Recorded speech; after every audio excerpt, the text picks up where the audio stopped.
Yo, halo orang-orang sukses yang hobinya rebahan sambil nontonin alur cerita film. Terima kasih karena sudah klik video ini. Kali ini Underline Movie akan merangkum cerita film yang berjudul Merdeka 17805. Diangkat dari kisah nyata, film ini mengisahkan tentang perjuangan sejumlah personil dari Tentara Kekaisaran Jepang yang turut berperan andil dalam Perang Kemerdekaan Indonesia. Tapi bukannya mendapat dukungan, film ini justru menuai kontroversi karena adanya adegan di mana seorang perempuan Jawa tua bersujud di kaki tentara Jepang sambil menceritakan salah satu bait dari ramalan Jayabaya tentang kedatangan tentara Jepang di Jawa. Bagaimana kisah selengkapnya? Mari kita simak bersama.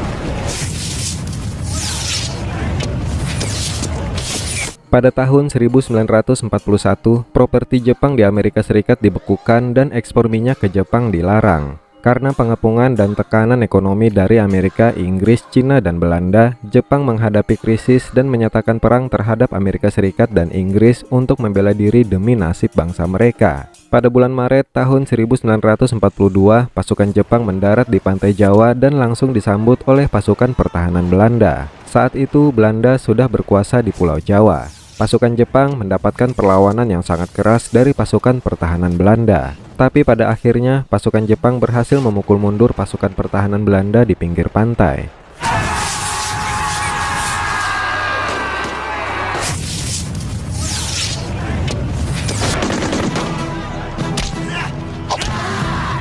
Keesokan harinya, pasukan Jepang yang dipimpin oleh Letnan Shimazaki bergerak dengan waspada menuju ke pedesaan. Sesampainya di sebuah desa, seorang nenek tiba-tiba menghampiri Shimazaki dan langsung bersujud pada Shimazaki. Kemudian nenek itu mengatakan kalau orang-orang desa sudah lama menunggu kehadiran mereka. Prajurit Yamana, seorang penerjemah, mengatakan ke Shimazaki kalau nenek itu bercerita dalam legenda Jawa ada sebuah ramalan yang mengatakan bahwa orang kuning akan datang dari timur untuk membebaskan Jawa dari orang kulit putih dan membebaskan mereka dari penderitaan. Mendengar cerita itu, Shimazaki langsung bersimpati pada penduduk desa. Shimazaki berjanji akan membebaskan Pulau Jawa dari jajahan Barat.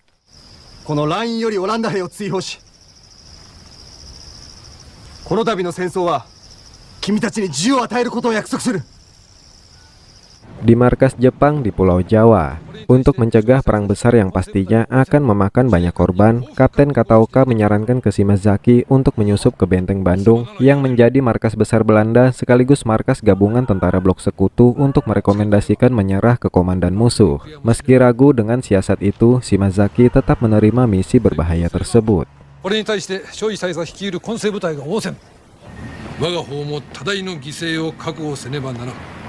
Malam harinya, Shimazaki dan Yamana menyamar menjadi orang Indonesia dan menghadang truk pasokan tentara Belanda yang akan masuk ke Benteng Bandung. Dengan mengancam tentara Belanda yang membawa truk pasokan, Shimazaki dan Yamana berhasil masuk ke Benteng Bandung. Di dalam benteng, Shimazaki mengaku kalau dia adalah tentara utusan Kekaisaran Jepang yang ditugaskan untuk bertemu dengan Jenderal Terporten, Komandan Tentara Hindia Timur. Ketika bertemu dengan Terporten, Shimazaki mengeluarkan ultimatum agar Belanda segera menyerah pada Jepang untuk menghindari banyaknya korban yang jatuh. Shimazaki mengancam jika Belanda tidak menyerah, maka dalam 1 jam ke depan, jika dia tidak kembali ke markas, pasukan Jepang akan melakukan penyerangan besar-besaran yang akan menghancurkan Benteng Bandung. Mendengar itu, Terporten meminta Shimazaki agar pasukan Jepang menahan serangan, karena dia harus berunding lebih dulu dengan Gubernur Jenderal yang memiliki wewenang. Shimazaki pun menerima alasan itu, kemudian pergi dari Benteng Bandung.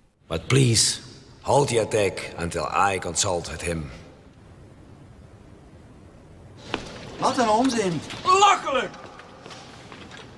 Akhirnya pada tanggal 9 Maret tahun 1942, Belanda secara resmi menyerahkan kedaulatan kekuasaannya kepada Jepang. Tapi tidak lama setelah itu terjadi perdebatan antara Kekaisaran Jepang dengan markas pusat tentang kebijakan militer yang akan dijalankan di Pulau Jawa. Sampai akhirnya perdebatan tersebut berakhir untuk sementara waktu dengan dijalankannya kebijakan garis halus. Jenderal Hitoshi Imamura mengizinkan sementara bangkitnya gerakan kemerdekaan Indonesia dan pembentukan organisasi pelatihan militer bagi orang-orang Indonesia. Kesempatan itu dimanfaatkan dengan baik oleh Shimazaki untuk menjadi pemimpin Seinen Dojo atau Barisan Pemuda, sebuah organisasi pelatihan militer untuk para pemuda Indonesia yang akan menjadi bagian dari unit asing Satuan Khusus Tentara ke-16 Jepang. 意欲にも欠けているのではないかという意見もあったが、念願が叶ったな、島崎。はい。 8 Januari tahun 1943, upacara pembukaan Seinen Dojo digelar. Dalam upacara itu, Shimazaki berpidato ke para pemuda Indonesia yang bergabung menjadi anggota Seinen Dojo. Shimazaki mengatakan kalau tentara Kekaisaran Jepang saat itu sedang berperang untuk mengembalikan Asia ke tangan orang Asia. Indonesia juga telah dijajah Belanda selama 350 tahun dan tertinggal dalam segala aspek. Shimazaki berharap para pemuda Indonesia mempelajari segala sesuatu yang mereka ajarkan sesegera mungkin untuk menjadi tentara yang kuat demi membebaskan Asia bersama-sama. Shimazaki juga memperkenalkan beberapa perwira Jepang yang akan melatih mereka. Sersan Sukamoto akan mengajarkan mereka keterampilan tempur, strategi tempur, serta cara menembak. Sedangkan Letnan Miyata akan mengajarkan mereka berbahasa Jepang, sejarah Indonesia, dan urusan internasional lainnya.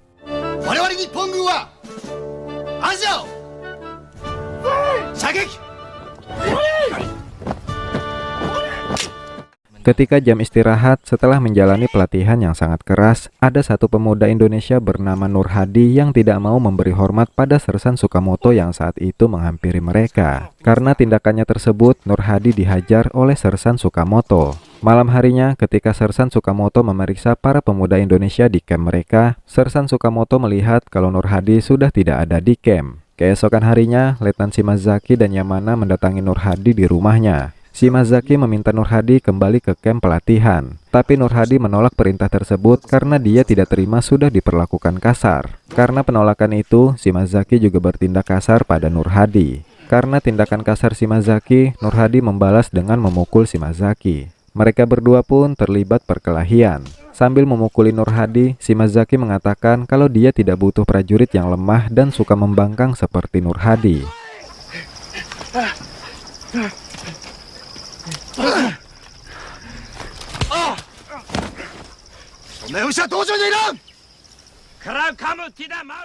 Karena perkataan Shimazaki sebelumnya, Nur Hadi memutuskan kembali ke kamp pelatihan. Tapi karena kesalahannya sebelumnya, Nur Hadi harus menjalani hukuman berdiri di tengah lapangan. Bukannya mengawasi Nur Hadi, Shimazaki justru ikut berdiri di tengah lapangan bersama Nur Hadi. Karena Shimazaki menganggap kesalahan anak buah juga kesalahan pimpinan. Karena itu, Shimazaki lebih memilih untuk menjalani hukuman bersama Nur Hadi.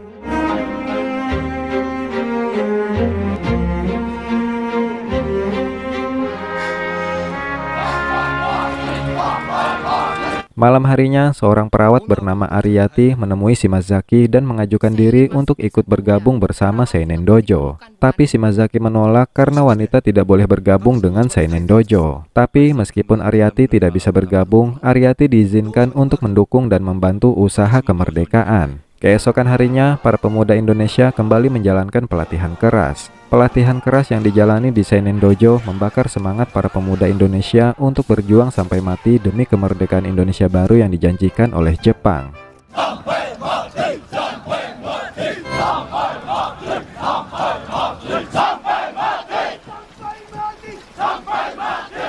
Setelah beberapa bulan, situasi mulai berubah. Mulai terjadi konflik antara warga Indonesia dengan tentara Jepang. Bahkan pemuda Indonesia dari Seinen Dojo bernama Parto juga terlibat konflik dengan tentara Jepang. Parto dihajar oleh Hamamura, kapten tentara Jepang yang ingin menggoda Ayu adiknya yang berprofesi sebagai perawat.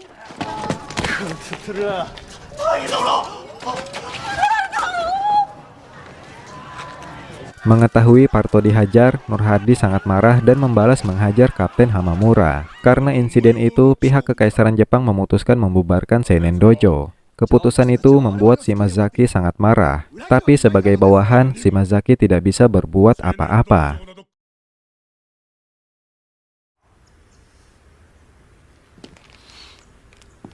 Bulan Juni tahun 1942, pasukan Jepang kalah dalam beberapa pertempuran melawan pasukan sekutu. Soekarno, pemimpin nasionalisme Indonesia, dengan antusiasme mendorong orang-orang Indonesia untuk mendapatkan kebebasan dengan kemerdekaan. Karena itu, dibentuklah tentara sukarela yang disebut PETA atau Pembela Tanah Air untuk membela Indonesia dari serangan sekutu. Mari kita berperang bersama tentara Jepang.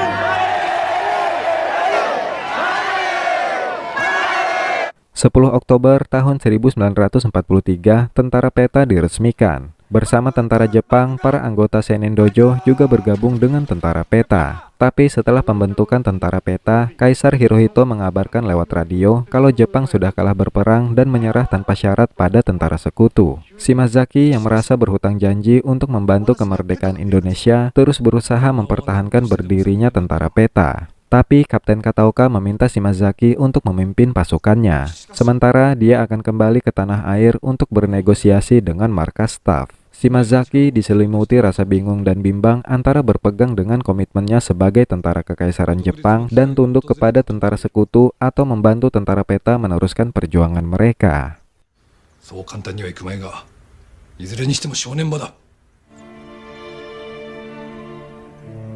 Tanggal 17 Agustus tahun 1945, Soekarno memproklamasikan kemerdekaan Indonesia. Pejuang kemerdekaan Indonesia berkumpul dan menyanyikan lagu kemerdekaan Indonesia bersama-sama. Setelah menyatakan kemerdekaan, tentara PETA dibubarkan. Tapi Belanda kembali datang untuk menjajah Indonesia. Nur Hadi bersama temannya Asep dan Parto mewakili pejuang kemerdekaan Indonesia mengajak Shimazaki untuk ikut bertempur bersama mereka. Mereka juga ingin agar persenjataan pasukan Jepang yang telah menyerah diserahkan kepada mereka untuk bertempur melawan sekutu dan Belanda. Tapi semua permintaan mereka ditolak oleh Shimazaki, karena Shimazaki harus berpegang teguh pada komitmennya sebagai tentara kekaisaran Jepang. Penolakan itu membuat Nur Hadi, Asep, dan Parto kecewa pada Shimazaki.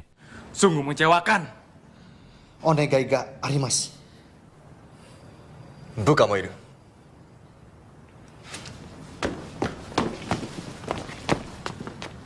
September tahun 1945, invasi total pasukan Inggris dan Belanda dimulai. Kedatangan sekutu mengakibatkan banyak korban berjatuhan di pihak Indonesia. Di tengah keputusasaan, Nur Hadi, Asep, dan Parto kembali menemui Shimazaki untuk meminta persenjataan tentara Jepang dengan paksa. Tidak ingin terjadi pertumpahan darah antara prajurit penjaga gudang senjata dengan Nur Hadi dan kawan-kawan, Shimazaki akhirnya menyerahkan persenjataan kepada para pejuang kemerdekaan Indonesia.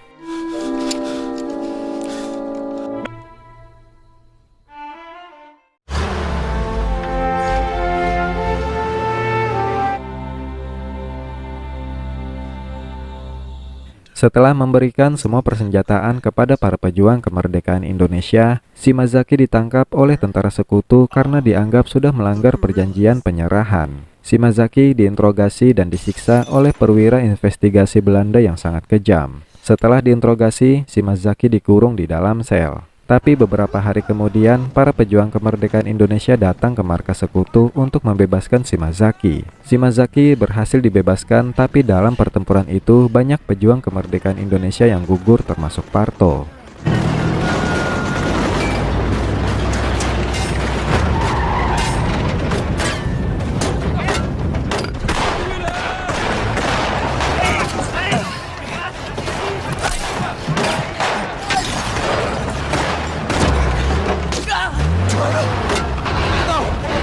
Jalan cepat, jalan.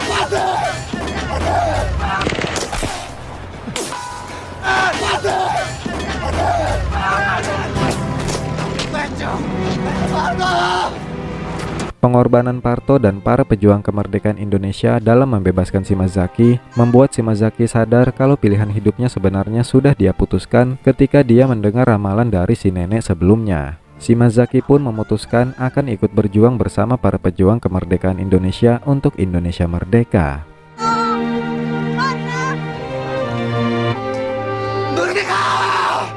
Merdeka atau mati!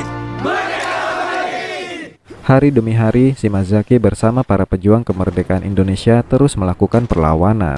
Tapi setelah melewati beberapa pertempuran, Shimazaki terserang penyakit demam tinggi. Shimazaki dirawat di tempat persembunyian para pejuang kemerdekaan Indonesia. Di sana, Shimazaki didatangi oleh anak buahnya yang membawa kabar kematian Letnan Miyata. Miyata dikabarkan kembali ke Jepang, tapi ternyata dia tertangkap oleh tentara Belanda dan dieksekusi karena dituduh sudah mengorganisir pembebasan Shimazaki.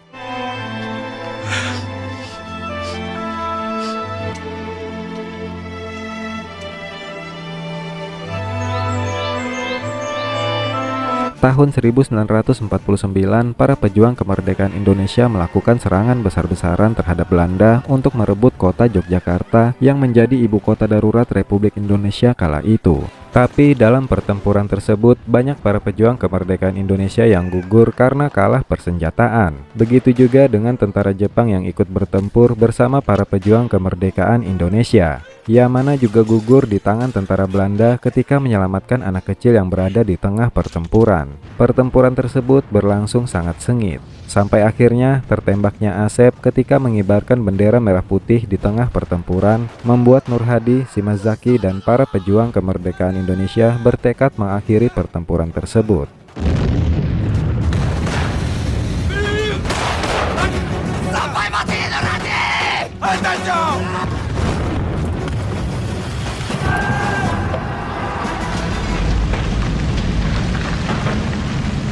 Para pejuang kemerdekaan Indonesia berhasil memenangkan pertempuran dan merebut ibu kota. Nur Hadi berterima kasih kepada Shimazaki karena dia dan rekan-rekan tentara Jepangnya sudah mau berjuang bersama para pejuang kemerdekaan Indonesia. Nur Hadi tidak menyangka kalau kemerdekaan yang dia impikan akhirnya terwujud. Malam harinya, Shimazaki mengenang rekan-rekannya yang sudah gugur sambil memegang doktek mereka. Tapi tiba-tiba seseorang berhasil menembak Shimazaki dari balik pepohonan. Nur Hadi dan kawan-kawan langsung mengejar si penembak tersebut dan mereka berhasil menghabisinya. Shimazaki akhirnya menghembuskan nafas terakhirnya diiringi nyanyian lagu kemerdekaan Indonesia dan tangisan para pejuang kemerdekaan Indonesia.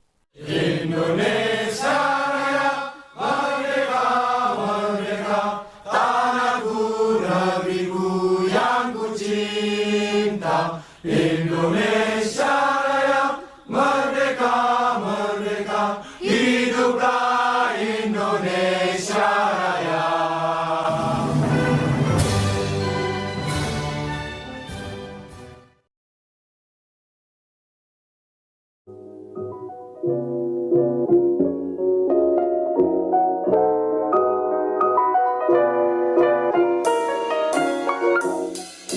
Menurut informasi di akhir film, prajurit Jepang yang tidak kembali ke Jepang dan bersama-sama bertempur dalam Perang Kemerdekaan Indonesia kurang lebih berjumlah 2.000 orang, dan setengah diantaranya gugur di medan perang. Begitulah kisah perjuangan saudara-saudara kita di masa lalu.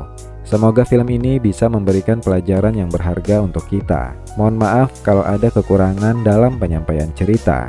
Terima kasih sudah menonton, sampai jumpa di video berikutnya.